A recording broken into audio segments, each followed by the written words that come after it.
Hello dear ones, Father Peter John coming to you from All Saints Cemetery at All Saints Orthodox Church in Bloomington, Indiana. Christ is in our midst. A blessed celebration of the feast of the Eve of All Saints to all of you, known in America as Halloween.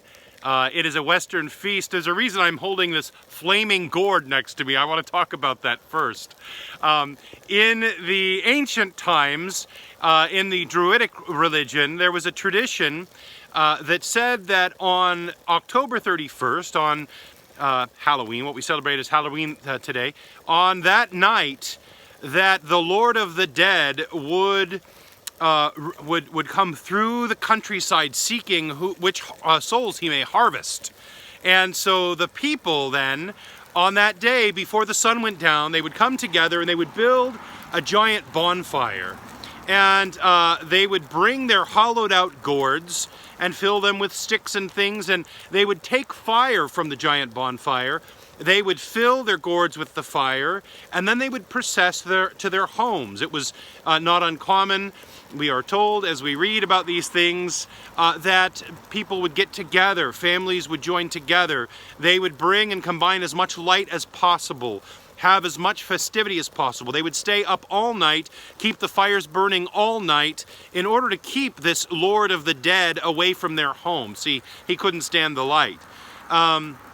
This is it's actually a really interesting sort of a pagan tradition if you look at it, because it leads beautifully into Christianity, with Jesus Christ being the light that has come into the world that cannot be overtaken by night. You know, it's a very resurrectional idea.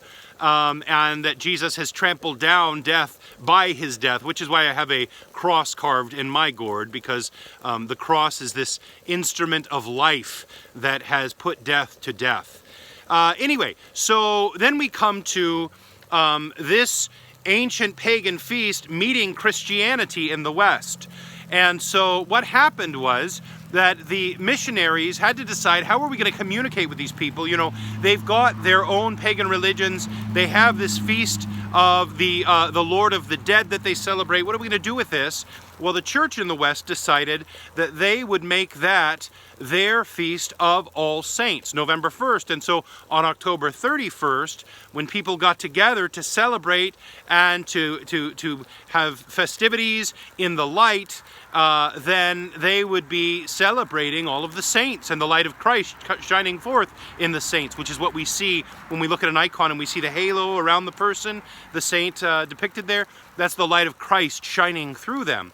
So what's really cool, I'm going to tell you one thing quickly that the monks did in the West, is that they would go out on this night then, they would build fires, and they would make huge vats of stew in order to feed the poor and the hungry and the homeless.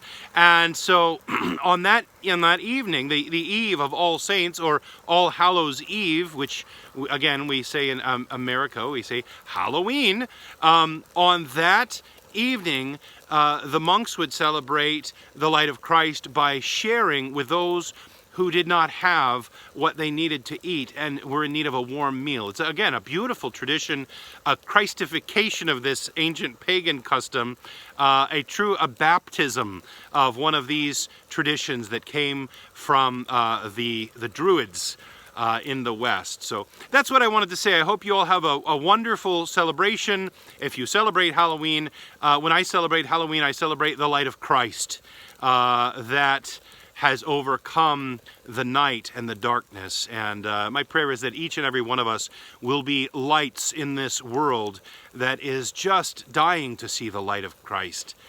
Christ is in our midst. He is and ever shall be.